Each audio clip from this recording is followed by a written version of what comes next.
नाज़रीन, black holes के बारे में ऐसा कुछ जरूर है जिसकी वजह से हमें इसमें दिलचस्पी है।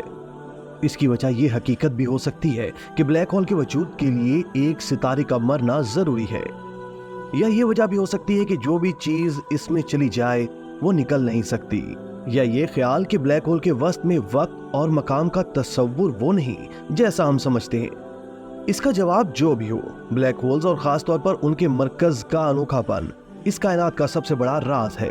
100 बरस से ज्यादा अरसे से हम आइंस्टाइन की बयान करदा कायनात में रह रहे हैं। इनकी अमूमी इजाफियत के नजरिए या थ्योरी ऑफ रिलेटिविटी की वजह से कायनात के आगाज से लेकर सैयारों के मदार तक सबको समझना मुमकिन हो सका। अर्ज़े वतन की वीडियो में खुशामदीद। नाज़रीन, आइंस्टाइन का नजरिया इनकलाबी था, लेकिन वो इन फल्कियाती मज़ाहिर का कभी तस्वुर भी नहीं कर सके जिन्हें हम ब्लैक होल्स के नाम से जानते हैं। ये खला में वो जगह है जहाँ कशिश सकल या ग्रेविटी इतनी ज्यादा है कि कोई भी चीज हत्ता के रोशनी भी बचकर नहीं गुजर सकती। ब्लैक होल्स की पहली तस्वीर बेशक 2019 में खींची गई, लेकिन इसके वजूद का सबूत पहले से आइंस्टाइन की इक्वेशन में मौजूद था। लेकिन खुद आइंस्टाइन ने इसके वजूद को मानने से इनकार कर दिया था, क्योंकि वो ये समझते थे कि ऐसी कोई चीज मुमकिन हो ही नहीं सकती।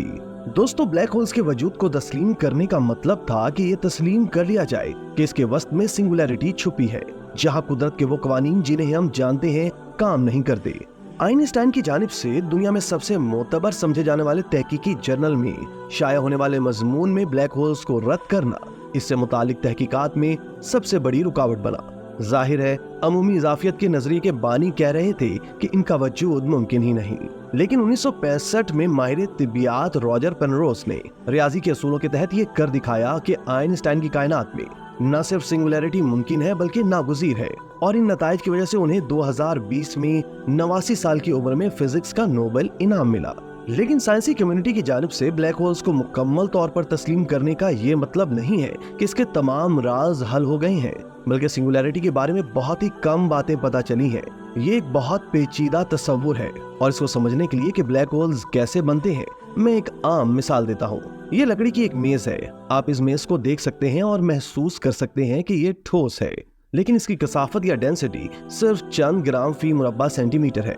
लेकिन ब्लैक होल्स के तनाजुर में देखें तो इसका मटेरियल बहुत हल्का है। इस मेज को ब्लैक होल्स में तब्दील करने के लिए हमें इस वक्त तक इसे कंप्रेस करना या इस पर दबाव डालना होगा जब तक इसकी कसाफत नाकाबिले यकीन हद तक ज्यादा ना हो जाए। लेकिन मसला ये है कि ये मटेरियल दबाव के खिलाफ मज़ाहमत करेगा। जितना हम इस दबाने की कोशिश करेंगे इतना इस पर दबाव बढ़ेगा और इतना ही ये मज़ाहमत करेगी।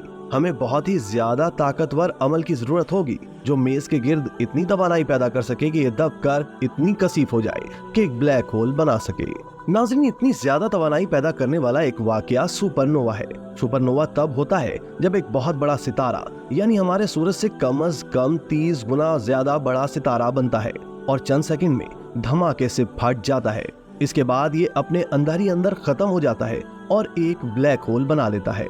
इस तरीके से स्टेलर ब्लैक होल बनते हैं, जो सबसे आम ब्लैक होल्स हैं। हालिया आदादोशुमार के मुताबिक हमारी कहकशां में ही सिर्फ 1 करोड़ से लेकर 1 अरब तक स्टेलर ब्लैक होल मौजूद हैं। ब्लैक होल्स की एक और किस्म सुपर मैसिव है, जिसके बारे में माहिरीन फल्कियात का कहना है कि ये तमाम बड़ी गैलेक्सीज के वस्त में मौजूद है, जिसमें हमारी गैलेक्सी भी शामिल है।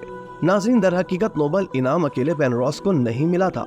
इसके साथ एंड्रिया गेज और राइनहार्ड गेजल भी शामिल थे, जिन्होंने हमारी कहकशां के मरकज में एक ऐसी चीज दरियाफ्त की जिसके बारे में ख्याल है कि ये सुपर मैसिव ब्लैक होल्स में से एक है। और मैंने ख्याल किया जाता है इसलिए कहा है क्योंकि वो ये जानते थे कि वो दिखाई ना देने वाली ऐसी चीज मौजूद है जो इतनी वजनी है कि इसकी वजह से इसके तमाम सितारे एक मुतासिर कुन रफ्तार से हरकत करते हैं। लेकिन ये समझने के लिए कि वो ब्लैक होल क्यों है, हमें कमियत वाले फल्कियाती अज्साम के बारे में सोचना होगा, खला का तस्वुर करना होगा। इसे तकनीकी तौर पर स्पेस टाइम कहा जाता है, लेकिन जरा ठहर ठहर के समझते हैं। जमीन और चांद कमियत वाले फल्कियाती अज्साम की मिसाल है। पहले में जाहिर है, दूसरे से ज्यादा कमियत है। जमीन की कमियत न सिर्फ अपने गिर्द स्पेस टाइम पर असरअंदाज होती है, बल्कि चांद के गिर्द स्पेस टाइम पर भी असर डालती है। यही वजह है कि चांद जमीन के गिर्द गर्दिश करता है, लेकिन ऐसा सितारा जो ब्लैक होल बनाता है हमारे सूरज से दर्जन गुना से लेकर अरबों गुना बढ़ सकता है। नाज़रीन, सितारे की कमियत या मास दबाव के नतीजे में लामहदूद हद तक नन्हे ज़र्रात में बदल जाएगी। इसकी वजह से इसके इर्द गिर्द जो तब्दीली होगी वो इतनी ज्यादा ताकतवर है कि इसके करीब आने पर कोई भी चीज इसके असर से नहीं बच सकेगी। ये वो लम्हा है जहां से वापसी मुमकिन नहीं, और इसे इवेंट होराइजन कहते हैं।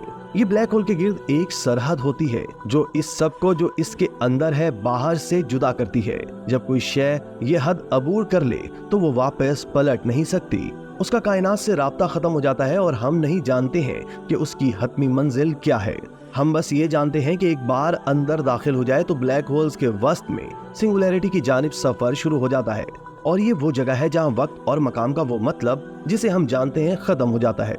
ऐसा इसलिए है कि इस मकाम पर आइंस्टाइन का नजरिया काम नहीं करता, बल्कि फिजिक्स के जितने भी कवानीन हम जानते हैं काम नहीं करते। यही वजह है कि कहा जाता है कि ब्लैक होल और खास तौर पर सिंगुलैरिटी थ्योरेटिकल फिजिक्स का हल ना होने वाला सबसे बड़ा मसला है।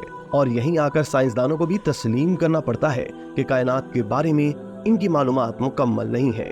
इसी तरह की मजीद वीडियोस देखने के लिए आप हमारा चैनल सब्सक्राइब करके बेल का आइकॉन प्रेस करें।